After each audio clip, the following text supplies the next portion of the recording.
Welcome to Game of the Week, the series where I'm going to break down the best that DPL Season 10 has to offer on a weekly basis. These games will be picked by the community in the DPL server every Monday, and I'll go and break them down the week after they've taken place. DPL Week 1 brought about some interesting things. What we saw was one of the worst beginnings to a DPL season in history, with whatever that term one was. Miss. We saw that Corviknight always beats Mega Delphox in Pokemon Champions tier because Brave Bird crits exist.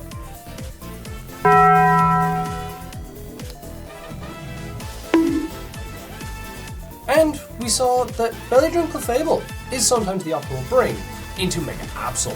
It's because that Braid Double Edge works? Jury's out on that one. お前はもう死んでいる。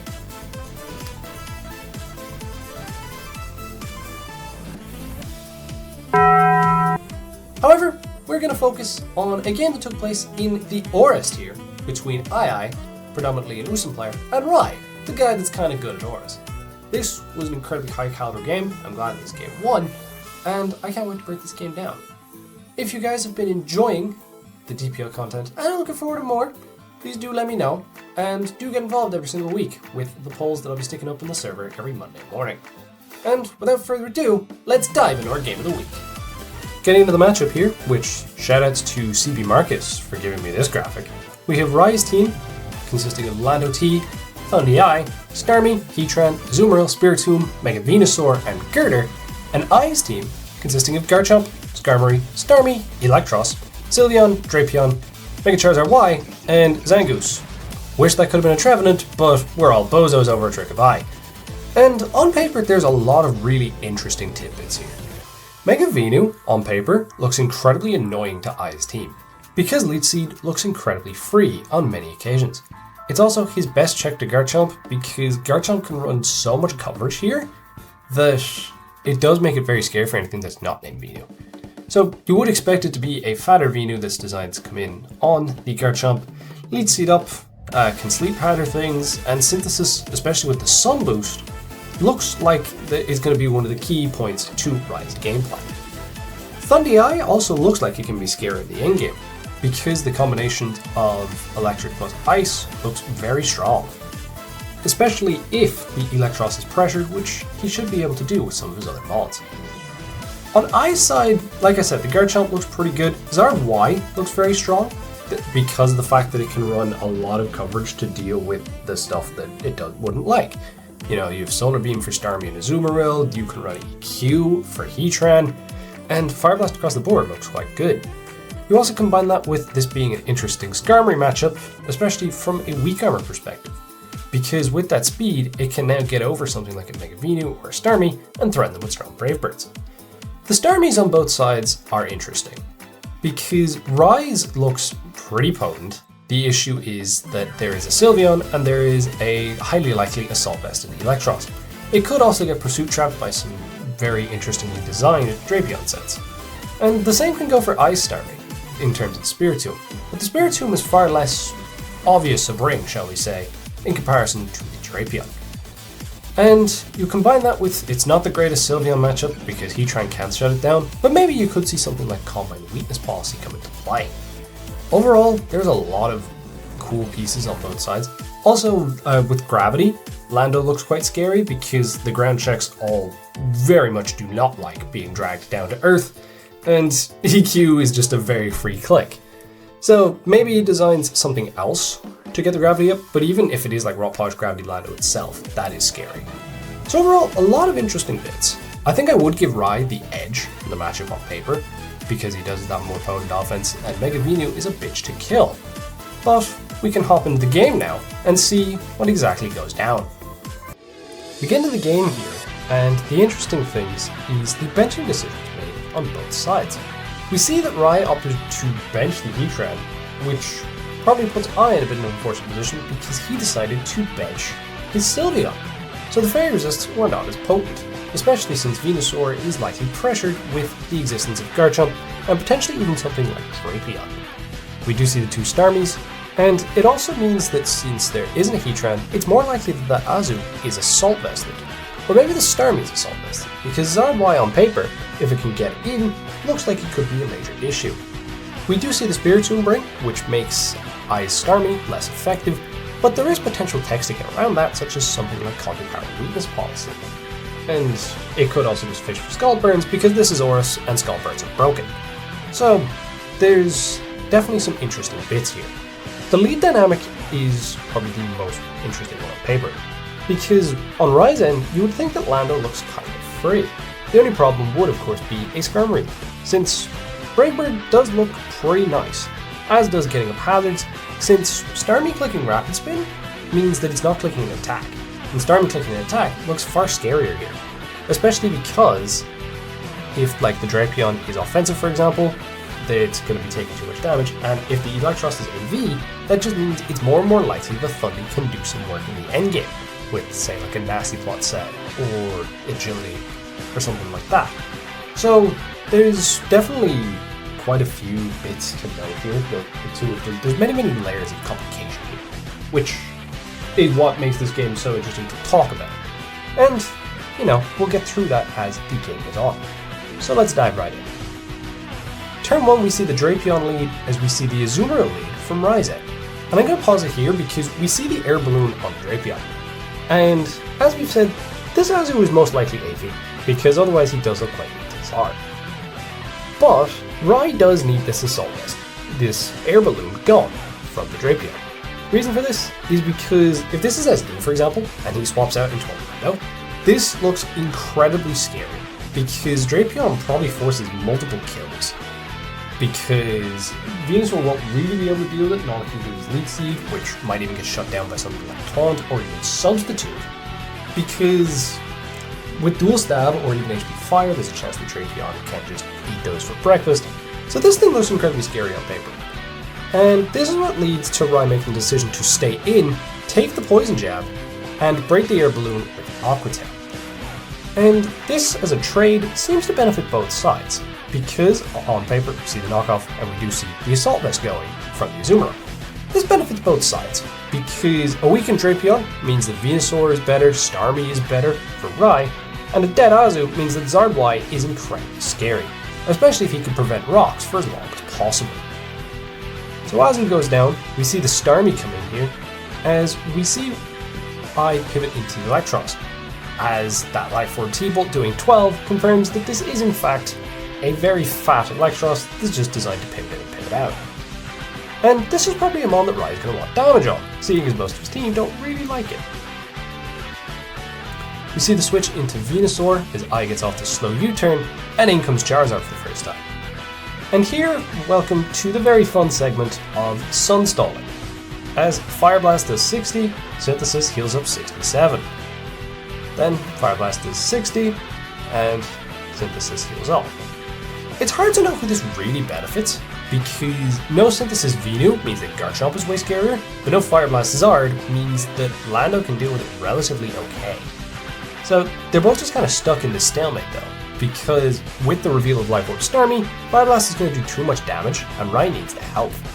And there's not really a lot of mons that I wants to pivot in on Synthesis, especially with Sun up, because Skarmory could get hit by a Sun boosted HP Fire, and isn't necessarily going to add speed. So we're just going to keep seeing this, even with the Fire Blast miss, Rye just clicks Synthesis, because he has to assume that it hits. Then, once again, it happens. And then the last turn of Sun is the interesting bit. This is where I decides to swap out, and Rye makes a good play in clicking Leak Seed here. Because with the Sun going, it did mean that he would live the next one, and just be able to Synthesis up for free, and also covered any switches. And we see the Garchomp coming in here, as we see a Starmie pivot from Rye. And he decides to go into his Lando here, just not wanting to risk Choice Scarf, which makes sense, because losing that to Scarf Outrage would have been pretty disastrous, and would have meant that Zard is still absolutely terrifying. Instead, we see a Rock Tomb from I, really good prep to drop the speed, which would have worked from a Yashi Berry perspective, which looks quite likely that it is. Based on that, he wouldn't stay in otherwise, and being able to Rock Tomb to drop the speed and then threaten to Q the following turn seemed quite nice. We then see HP Ice doing 50 to this Lando, which gets him Stealth Rock. Venusaur comes in here as we see I getting his rocks up, and now we're in an interesting game state, because I probably can't remove rocks because of the existence of what you would think to be a fairly spadef Spiritomb. And Starmie doesn't really want to clip Rapid Spin on Rai's side either, because of the fact he's Life Orb, and he is going to want the health, because he needs Starmie alive to give him the speed advantage, for the most part. So we do see the swap into Drapion here, as Leech Seed misses on Rai's end unfortunately, but Poison Jab does absolutely nothing, and Sludge Bomb just easily picks it off. Could have been a lot worse. So we then see the Skarmory coming here, and because rocks are up, he kind of doesn't have great switches. Yes, there is a 42% Lando that could quite possibly be something like Rocky Helmet that he could switch in and sack to then get in his Thundy, or he could go hard Thundy, but with rocks up that just doesn't seem great. And so Rai decides to make the decision to stay in and take the Brave Bird, getting the Leech Seed off. But the issue is your Venusaur is now at 25, so this makes Garchomp a lot scarier. It's definitely tricky to know what the correct sequence is. I feel like the Lando sack seemed more correct, but I could see why Rai kept it, because if it is Rocky Helmet, he wants to be able to get that chip off on Electros, because that is the mod that's stopping him from Thundy endgame, and that is his check to Starmie. So getting that thing going seems to be the main priority for Rai. So keeping the helmet there, I can get it, but I do think that keeping Venu so that Garchomp can't get too out of hand, because you know it's most likely Yachi Berry, so it can deal with Thundy, it can deal with Starmie, it seems. So it just seems like it's really difficult to know if this was the correct play. He does go Lando this time, so taking the Brave Bird, which puts Rocky Helmet in recoil, means that the Skarmory dies to Leech Seed. So could he have done that the first time and just taken the double down of these two mons? Quite possibly. We see the Garchomp come in here, and he's obviously just going to sack this to HP Ice, which makes sense. Rai decides to go Spiritomb here because he doesn't want to risk either of his two fast boys to break his Yachi, so he wants the damage. And I think this makes sense. It's still very difficult for Starmie to get off a Rapid Spin anyways, even with the Spiritomb dead. So EQ does 49, we see a foul play do 38, Ruskin comes off, and the Sucker Punch chip means it's in range of everything, as another EQ picks off the Spiritomb. So I definitely looks in control of this game, but Rai definitely has some ways back into it. For example, we still don't know what Eyes Starmie is at this point, so it could come down to Speed Dives, in theory. And the other thing is, we don't know what the fun is. It could be Nasty Plot, it could be Agility, it could be Bulk Up, for example, who knows. There's so many options that Fundy could be, and he does have the Venusaur sack there for information late in the game. The issue is that I does have some mods that look a little bit surplus to requirements. For example, Zard doesn't really look like it does much unless the Venu successfully gets a synthesis off, which I'm not entirely sure the circumstance that happens. And this is really going to come down to what the two Starmies are, and then Garchomp versus Thundy. Well, Electros versus Thundy. He can sack the Garchomp here, which is exactly what he does. As Life Orb Psyshock, because he wants to predict the AV EO coming in, picks up the kill. You see Starmie coming here, T-Bolt. This reveals to be Assault Vest on the Starmie, and is able to pick it off with its own T-Bolt, which I believe was analytic boosted. Because I'm not 100% sure on what the roles were, because, you know, yes, this is my team, but I'm not revealing that information. So we do see the T-Bolt pick up the kill there. Assault Vest was the only way that Starmie lived, so we do know that information. And now we get to the crucial point of the game, because I think a lot of people here, and arguably myself included, would have just gone for taking the damage on the Thundy here, just in case that, you know, it can't get out of hand with anything, and you always have Eel to be able to check it. And even if Venusaur does get off a synthesis, you just end up in that same sequence as earlier, where it's Fire Blast versus synthesis, and eventually you should win out, provided that you kind of just keep an extra Fire Blast. But there is one way that it wouldn't be workable, and it comes into play here. Because looking at the matchup, if there's one set you wouldn't really think of, it's actually Choice Scarf on the Thundurus. As we see here, I does recognize that that is the lose con, so he goes into Eel, taking the Wild Charge, because that would have also always guaranteed a kill on Zard, even if the Rapid Spin had managed to get off.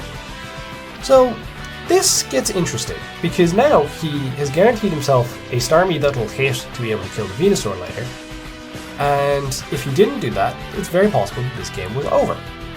So really good set recognition from I there, and Rai's only play is just to Wild Charge spam and hope he doesn't die to everything. Discharge does mean that it's likely going to die to the recoil, because what I can do here is go into Zard Y, drop it to the Wild Charge. There's a double down here because the Thundy dies to recoil, and then we see Starmie come in on the 25% Mega Venusaur, and a 7% Starmie able to pick up the kill with Psychic, and I is able to take the game. And like I said, there's really well prepped and played on both ends. The Life Orb Starmie put on a lot of pressure on Rai's end. The lead Drapion worked very well for I, putting him in control in the early game, even with the fact that it was Rocky Helmet Lando. And essentially, I just had everything that he needed. The Assault Vest Starmie kept Rai's Starmie in check, and he recognized that the one way he could lose was to Scarf Thundurus, and he played accordingly to ensure that that wouldn't be the case, and that was done really well. On Rai's end, you know, I think the big play was, should he have let the Skarmory Brave Break the Mega Venu? Could he have just gone hard Lando and gotten the double down at that point? I think quite possibly. It's still difficult to know how that endgame would pan out, because you do probably end up in another stalemate of Zard Fire Blast versus Venu Syntheses. So you end up in that kind of sequence, which could have been quite annoying. But overall, he did play those one out, which was a Scarf Thundy taking Wild Charge for the win. But I recognised that, he played well around it, and was able to pick up the dub in the cleanest fashion possible. And as a series, this was an interesting one. It finished as a 4-all tie between Trick of Eye and Judgment Day, but this was very much the standout game. And I think over the course of the week, there was only 2 games that were of this high caliber, and this one is definitely a bit on the shorter side in comparison to the other option, which would have been L5 versus Lax. So overall, really well played game from I. Rai, you know, we all know his quality when it comes to ORAS, so him taking the L here, I'm sure he'll bounce back and still have a great season. And just like that, that is week 1 of Game of the Week wrapped up. And I'm glad that we got a game like this, because there's a lot of bits that I was just able to talk about, and I enjoy talking about these things, so glad I was able to do that. I hope you guys have enjoyed, and I will see you guys next week for the week 2 game, which who knows what that'll be. I haven't even made the poll at the time of recording, so we'll see what happens. Hope you all enjoyed, and I'll catch you next week. Peace!